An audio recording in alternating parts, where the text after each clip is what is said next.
বন্ধুরা সকলকে আসসালামু আলাইকুম। আশা করছি সবাই অনেক ভালো আছেন। Welcome to next tours and travels.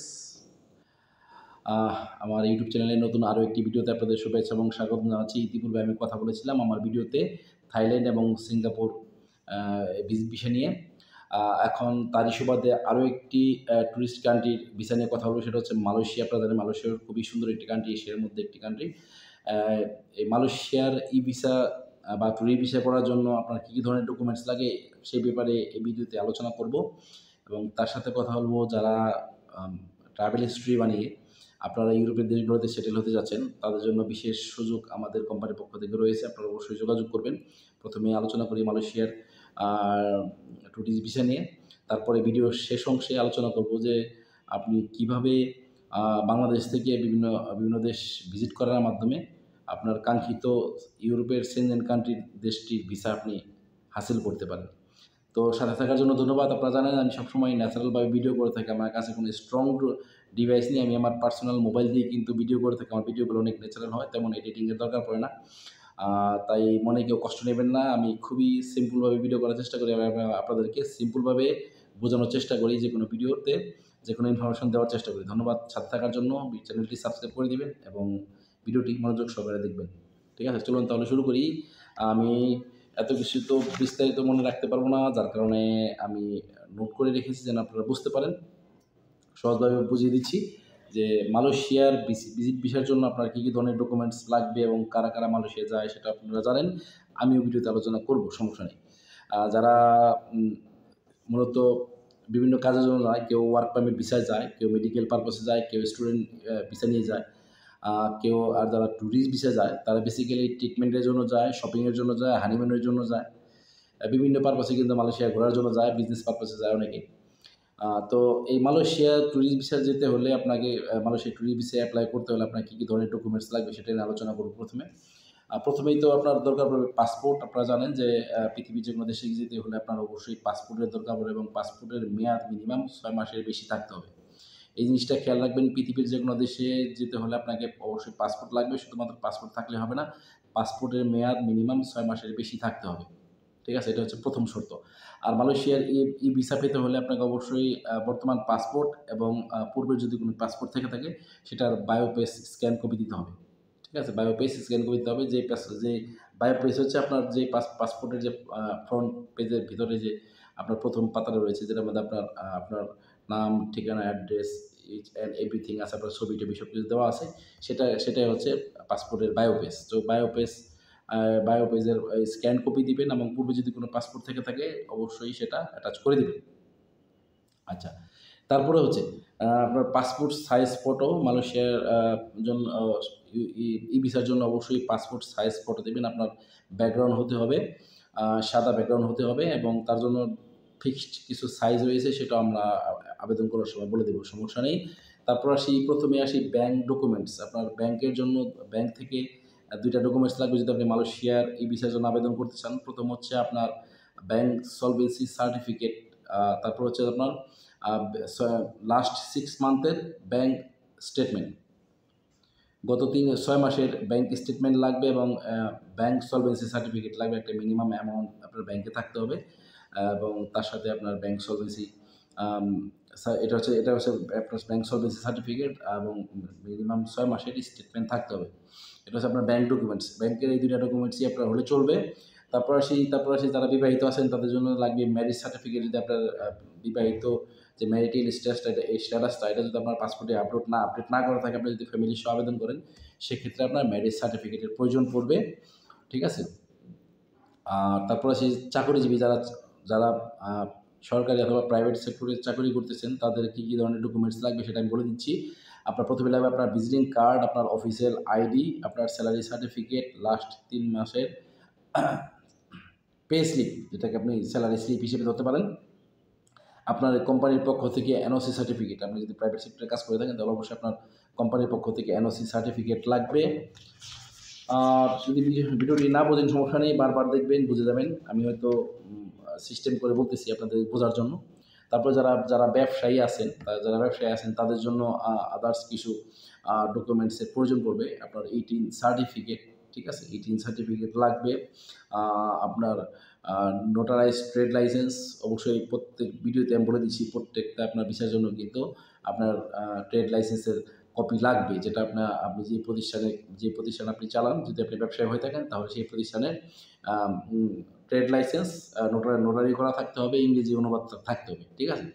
তারপর আসে আপনার অফিস লেটার হেডের 2টি সাদা পাতা বা blank page, office letter head বা অফিসের যে অফিসিয়াল যে প্যাডটি আছে সেই প্যাডের 2টি ব্ল্যাঙ্ক পেজ দিবেন এবং তার সাথে একটি ভিজিটিং কার্ড আপনাকে দিতে হবে, ঠিক আছে?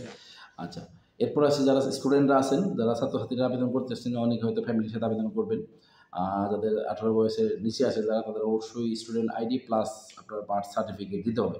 যাদের এখনও পর্যন্ত এনআইডি হয়নি তারা অবশ্যই বার্থ সার্টিফিকেট জমা দিবেন, ঠিক আছে? এবং যারা সরকারি কর্মকর্তা আছেন তাদের অবশ্যই আপনারা জেনে থাকবেন যে আপনাদের ভ্রমণ করতে হলে কিন্তু আপনাদের গভর্নমেন্ট অর্ডারের দরকার হয়, যেটাকে গভর্নমেন্ট অর্ডার বা জিও বলা হয়। আপনাকে অবশ্যই একটি জিও সার্টিফিকেট দিতে হবে।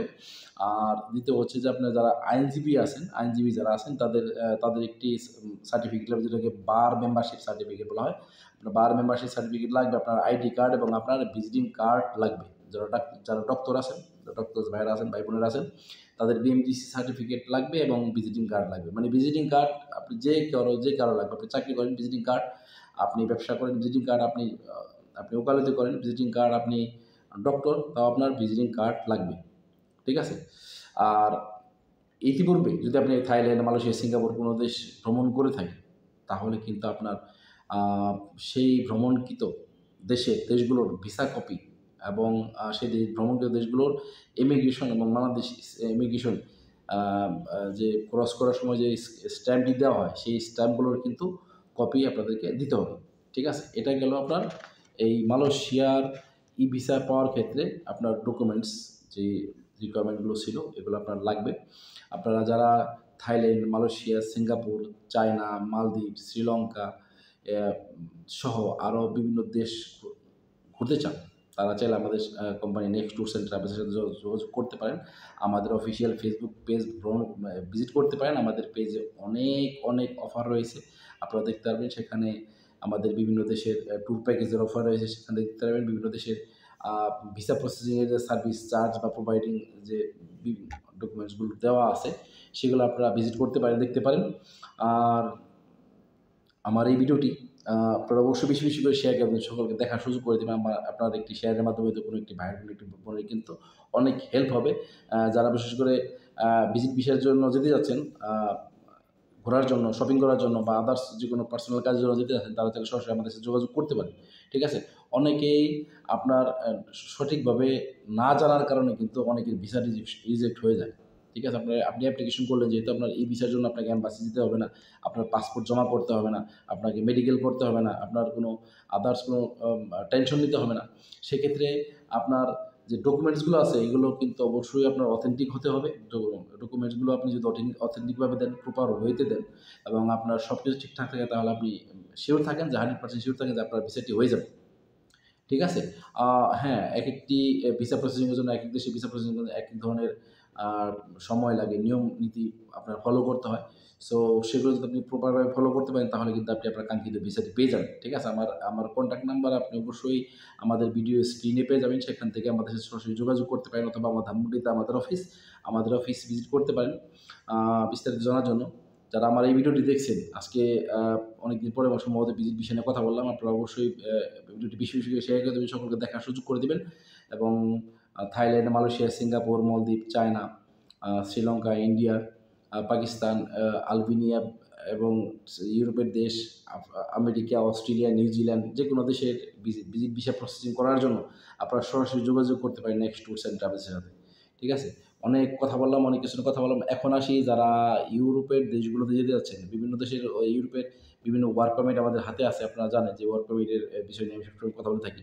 এবং তার সাথে আমি একটা কথা বলে দিচ্ছি, সেটা হচ্ছে যে যারা আপনারা জানেন যে আপনারা এই ইউরোপের দেশগুলোতে যাওয়ার জন্য 20-25 লাখ টাকা হাতে নিয়ে বসে আছেন, 2-3 বছর, 4 বছর, 5 বছর সময় নষ্ট হয়ে গেছে, কিন্তু আপনি ইউরোপের দেশগুলোতে যেতে পারেননি। কিছু বেসিক মেথড রয়েছে, যে মেথডগুলো আপনি অবলম্বন করলে আপনি কিন্তু খুব সহজেই নট অনলি ইউরোপ, আপনি আমেরিকা, অস্ট্রেলিয়া অথবা কানাডা, যে কোনো দেশে আপনি সেটেল হতে পারবেন। যদি আপনার আমি ২ টা কন্ডিশন দিই, সেই কন্ডিশনগুলোকে আপনি মিলিয়ে দেখবেন। আপনার যদি অর্থনৈতিক কন্ডিশন ভালো থাকে, অর্থনৈতিক অবস্থান ভালো থাকে, কমার্শিয়াল অবস্থান যদি ভালো থাকে, আপনার পেশাগত অবস্থান যদি ভালো থাকে, তাহলেই শুধুমাত্র আপনি এই ফর্মুলাগুলো অবলম্বন করে তাহলে আপনি ইউরোপের দেশগুলোতে যেতে পারবেন। যদি ওয়ার্ক পারমিট নিয়ে যান তাহলে সেক্ষেত্রে আপনার একটা ওয়ার্ক পারমিট আসবে, তার উপরে বেস করে কিন্তু আপনার ভিসাটি হবে। সেক্ষেত্রে আপনার কোনো আদার্স আপনার অর্থনৈতিক অবস্থান অথবা আপনার প্রফেশনাল অবস্থান কিন্তু তারা দেখবে না। শুধুমাত্র আপনার এক্সপেরিয়েন্সটি দেখবে। বাট যদি আপনি ভিজিট ভিসা নিয়ে কোনো একটি কান্ট্রিতে আবেদন করেন তাহলে কিন্তু তারা আপনার মানে A to Z আপনি কি করেন, আপনার ফ্যামিলি কি করে, আপনার ফ্যামিলিতে অবস্থান কেমন, আপনাদের ব্যাংক ব্যালেন্স কেমন, সবকিছুই কিন্তু তারা দেখে শুনে বুঝে তারপরে ভিজিট ভিসার জন্য আ উম আ আপনার ভিজিট ভিসার অ্যাপ্লিকেশনটি তারা অ্যাপ্রুভ করবে। তো যারা শর্টকাটে যেতে চাচ্ছে, যারা এই ইউরোপের ভিসাগুলোতে মানে ইউরোপের দেশগুলোতে সেটেল হতে চাচ্ছেন, আপনাদের স্বপ্ন অনেক বছর ঘুরেছেন ফিরেছেন, টাকা পয়সা নষ্ট হয়েছে, কোনো লাভ হয়নি। বাট আপনার ব্যবসা প্রতিষ্ঠান আছে, আপনার ফ্যামিলির ব্যবসা প্রতিষ্ঠান আছে, অথবা আপনার অর্থনৈতিক অবস্থান ভালো বা ফ্যামিলির অর্থনৈতিক অবস্থান ভালো, অথবা আপনি চাকরি করতেছেন সেখানকার অবস্থান ভালো, তাহলে কিন্তু আপনি খুব সহজেই আপনার ট্রাভেল হিস্ট্রির মাধ্যমে আপনি বিভিন্ন দেশ ট্রাভেল করে আপনার স্টোরিটাকে স্ট্রং করে কিন্তু আপনি ভিজিট ভিসার মাধ্যমে কিন্তু সেনজেনের কোনো একটা কান্ট্রির জন্য আবেদন করতে পারেন এবং আপনি ভিসাটা পেতে পারেন এবং আপনি খুব সহজেই সেনজেনের যেকোনো একটি দেশে কিন্তু আপনি পার্সোনালি সেটেল হতে পারবেন। সেই জন্য আপনাকে অবশ্যই next tours and travels visit করতে হবে অথবা সরাসরি আপনি কন্ট্যাক্ট করতে পারেন আমাদের হোয়াটসঅ্যাপ নাম্বারগুলোতে। ঠিক আছে? তাহলে বিস্তারিত আলোচনা হবে। আমি আপনাদেরকে গাইড দেবো যে কীভাবে আপনি আবেদন করলে আপনার ইউরোপের ভিসাটি আপনার কাঙ্ক্ষিত ইউরোপিয়ান কান্ট্রি ভিসাটা আপনি সরাসরি হাতে পেতে পারেন। ঠিক আছে?